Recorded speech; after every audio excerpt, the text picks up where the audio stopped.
Dan Terrace, hello. I'm with the Bio Video Center, and I'm here with Kiran, who's a well-known entrepreneur from India. Hi, Kiran. Hi, Dan. Tell us about Bio India. There seems to be a lot of interest in spin-offs from this type of a meeting. Well, you know, this is the third edition of Bio India, and you can see that it's gaining a lot of momentum and a lot of visibility because I think the India biotech story is unfolding very rapidly. And we are getting to see very interesting companies sprouting in India in the biotech space across very diverse sectors in biotechnology, you know, ranging from biopharmaceuticals to biofuels to enzyme companies to agri-biotech companies. So it's a very, very exciting time for India. Actually, you know, the biotech sector in India has been growing over the last decade. And it is now beginning to reach critical mass. You know, many companies are scaling up. So I think that's why the whole India biotech story is becoming very visible on the global scenario. Now, Kiran, you're a role model in India for what you've accomplished. Would you have predicted 10, 15 years ago the growth of biotech in India? I think, to be very fair, I think we did expect this to happen because I think 10 years ago we basically had a pretty clear roadmap. And, you know, we had a pretty clear understanding of what it would take to get there.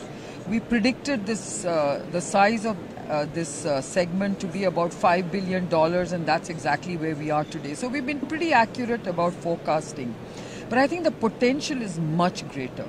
And I think today the Indian government is enabling that growth in a much more robust way.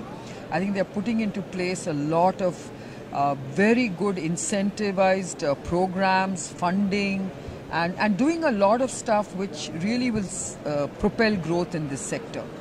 So this meeting, this bio meeting, is obviously a template for what you're doing.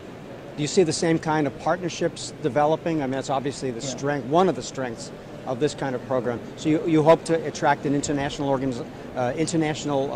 people coming to this? I think the very purpose of Bio India is to provide an international platform and for partnering discussions. And I think it has been very successfully achieving that over the last two editions.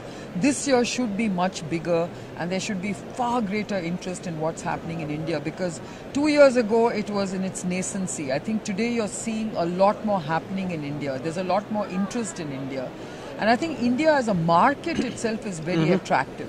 Yes. So I think when you put everything into context, emerging markets, India, innovation, biotech, that whole combination is very, very exciting. And I think we expect this year's Bio India to be a big success. So tell us when this meeting is and where.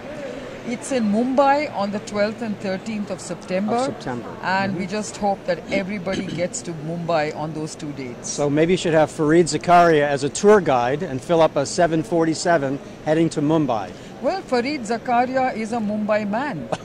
So, you know, no surprises if he happens to be there on the 12th and 13th of September. I think what everyone is impressed about India is what Fareed has been talking about, and that's the entrepreneurial spirit despite government. That's true, but I think, you know, government has been playing a very enabling role in biotechnology. And, well, you know, biotech is one sector that unfortunately can't do without regulation in some form. But I must say that at the moment, the government of India is very supportive.